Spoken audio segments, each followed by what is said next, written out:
With improper tuning, the stage may oscillate at its landing position.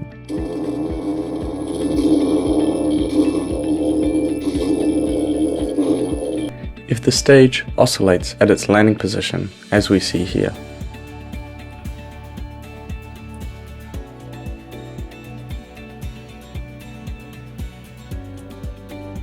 we can improve this by opening the settings file and increasing the value of FREQ.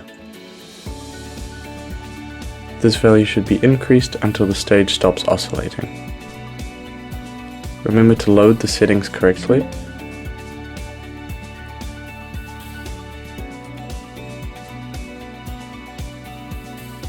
and test performance.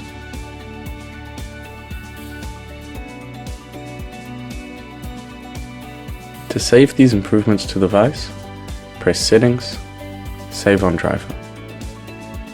With improved tuning, the stage is able to land.